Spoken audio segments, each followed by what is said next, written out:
Você já se perguntou como a aba funciona no dia a dia, na vida real da nossa criança? Por exemplo, como vai ajudar ela então a aprender habilidades do dia a dia, né? Lavar a mão, guardar os brinquedos, né, gente? Pedir o que ela quer. Hoje eu vou te mostrar então um exemplo prático de como isso funciona na real, tá? Como a gente usa a aba para ensinar a nossa criança então habilidades do dia a dia que são muito importantes para a vida dela. E se você quer entender como pequenas conquistas podem gerar grandes avanços, fica comigo, porque esse vídeo é para ti.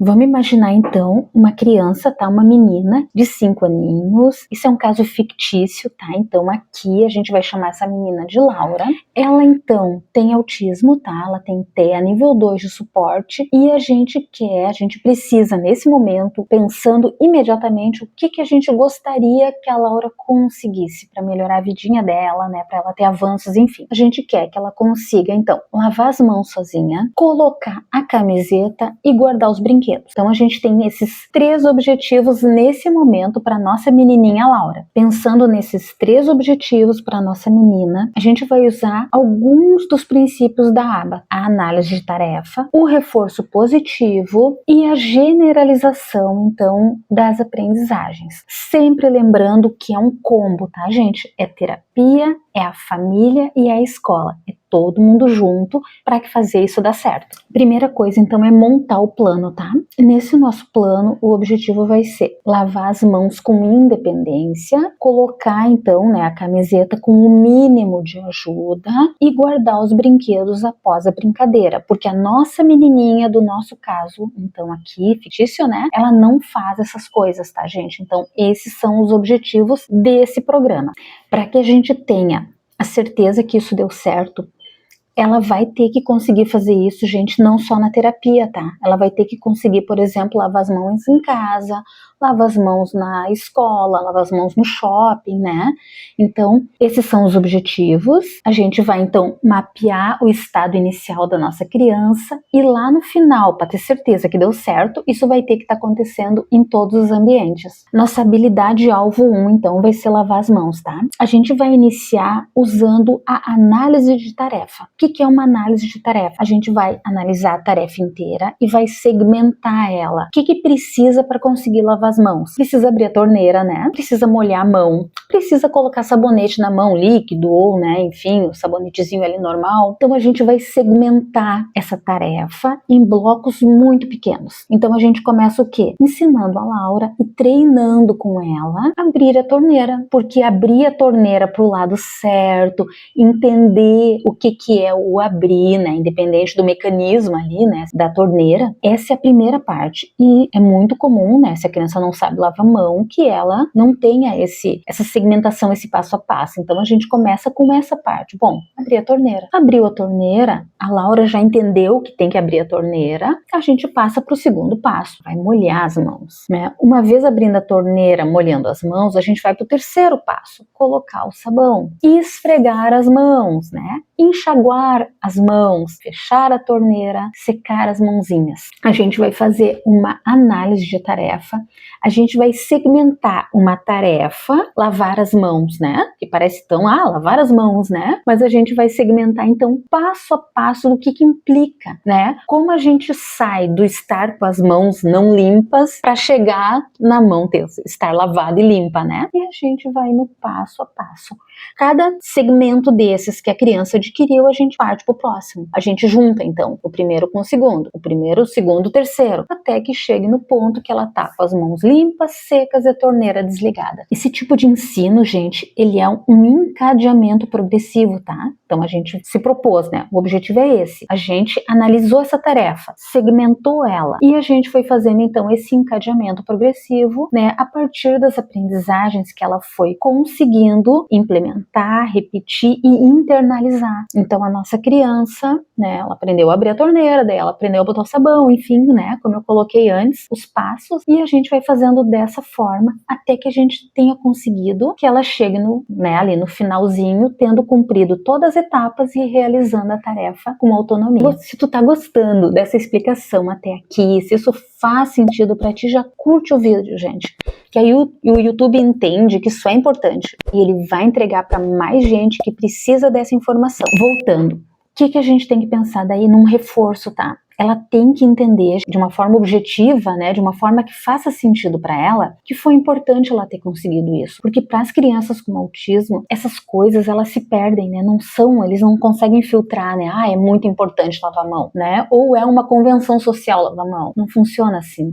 Então, o que a gente faz? Terminou de lavar a mãozinha, ou até cada etapa que ela concluiu, a gente vai reforçar. A gente vai elogiar, a gente vai sorrir, vai bater palma, vai abraçar. Claro que dentro do perfil dela, né? Dentro do que ela suporta, dentro da individualidade dela. Mas tem que reforçar, tá, gente? O reforço positivo, ele tá dizendo pra ela, de uma forma que ela entenda que isso foi legal, que é muito legal ela continuar fazendo isso, tá? Tem crianças que a gente entrega, de repente, o objeto de preferência dela, né? Enfim, cada caso é um caso. Mas o importante é reforçar positivamente, para que ela entenda que foi legal ela ter feito e para que ela tenha vontade de fazer de novo. A nossa segunda habilidade, então, desse programa, né? Ensinar a Laura a vestir a camiseta. Nesse caso, gente, a gente vai fazer um encadeamento reverso, tá? A gente vai colocar a camiseta nela, porque colocar a camiseta para uma criança com TEA nível 2 é difícil, tá? Ainda mais com 5 anos. A gente vai colocar e vai deixá-la só baixar o resto, dar uma ajeitadinha ali, sabe? Baixar ali a barra da camisetinha. Uma coisa bem simples, uma coisa que ela consegue fazer, tá? A gente elimina qualquer possibilidade de erro. Para quê? Para a gente poder reforçar isso, para que ela entenda que dá para fazer, né? Se sinta reforçada e a gente vá aumentando a complexidade da tarefa, né? De baixo para cima. Então tá pronta a tarefa, né? A gente vestiu ela. A gente vai fazer um movimento reverso, né? Então a gente começa só com esse movimento dela, então o finalzinho ali. E a gente reforça, tá? Elogia, papapá. Daqui a pouco a gente vai mais para cima, né? A gente deixa a camiseta mais enroladinha perto assim do tórax, ali entre o abdômen e o tórax, né? Para ela baixar. E assim a gente vai indo, tá? Até o ponto que a gente consiga dar a camiseta para ela já do lado certo, para que ela enfie os braços, puxe na cabecinha, né? E claro que isso aí é gradativo, tá, gente? Até chegar no ponto que ela consiga então pegar a camiseta e vestir. Normalmente esse tipo de tarefa leva um pouco mais de tempo, tá? Porque é bastante abstrato isso para criança. Virar a camiseta do lado certo é bastante abstrato. Ela tem que botar por cima, né? Ela nem sempre tá vendo a camiseta toda. Esse tipo de habilidade aí que a gente tá querendo, né, que ela vista uma camiseta, é muito importante, mas só para reforçar, tá, gente? A gente faz dessa forma, funciona, mas a gente tem que ter paciência. No geral, esse tipo de tarefa leva bastante tempo até a criança interiorizar e generalizar, né? E conseguir fazer sozinha, na casa da avó, né? Na própria casa, né? Enfim, na casa do Dindo, da Dinda, sabe? Então, paciência também é uma palavra muito importante. O nosso foco não é perfeição e a gente não tá correndo maratona, tá?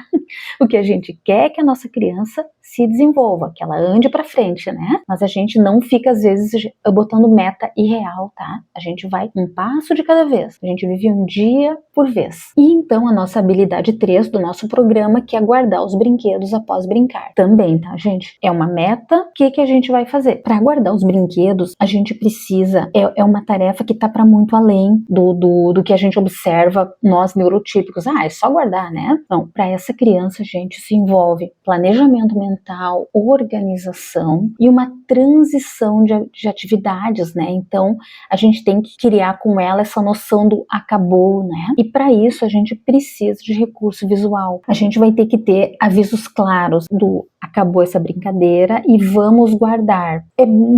Funciona muito bem, tá? Nesse momento, usar o pictograma, né? Tem um pictograma específico, mas que pode ser criado pela família, tá? Uma caixinha, né? Desenha ali uma caixinha e o brinquedo sendo colocado para dentro, tá, gente? Mas Comento isso porque tem que ter um sinal visual para ela, tá? Porque o acabou é bem complexo, né, para as crianças com TEA. Então a gente tem que criar um sinal visual que acabou. Ela tem que entender o vamos guardar porque acabou. Inicialmente a gente começa a colocar e estimula ela a colocar também, né? A nossa mão colocando o brinquedo muitas vezes vai ser o sinal para ela, né, também colocar, tá? Mas a gente precisa então dessas orientações claras, explícitas, tá? Não dá para gritar lá da cozinha, guarda os brinquedos, fulana. A Laura não vai guardar, tá?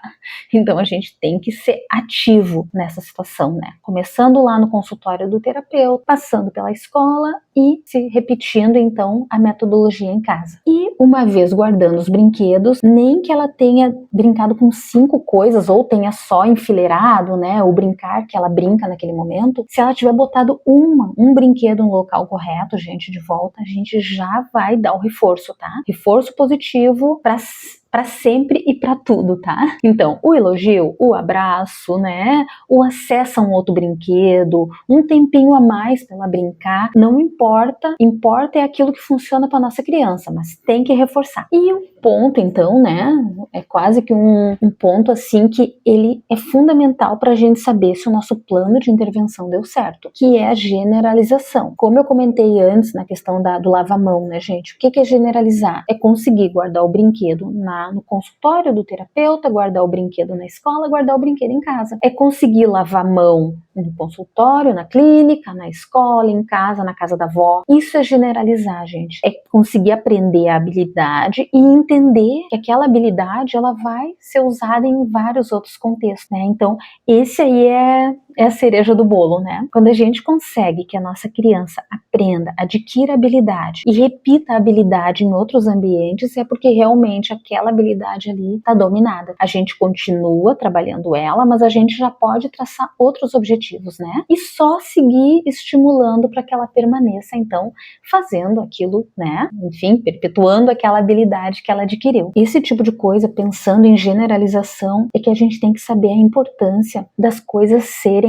encadeadas entre os adultos, né? Então, se lá no consultório do terapeuta ela usa figuras X lá para guardar os brinquedos, na escola e em casa a gente usa a mesma figura, né? Para não confundir a cabecinha dela, né? Então, a gente tem que estar sempre em comunicação, terapia, escola, família, para que a gente consiga potencializar o desenvolvimento dela e não confunda, né, a cabecinha dela. E para monitorar progresso, gente, a gente vai ter os registros, né? Então, a gente começou com esse programa, né? Habilidade 1, lavar as mãos, habilidade 2, vestir a camiseta, habilidade 3, guardar os brinquedos. Eram os nossos objetivos. Lá no início, ela não fazia isso, né? A gente fez lá, no caso do lava as mãos, a análise de tarefas, né? A gente fez ali o encadeamento reverso no vestir a camiseta, a gente montou as estratégias a partir do ABA, com o reforçamento, tudo isso com registros, né? Então, na data tal, Laura sequer abria a torneira. Na data tal, Laura já abria e já conseguia, né, esfregar as mãozinhas com o sabonete. Na data tal,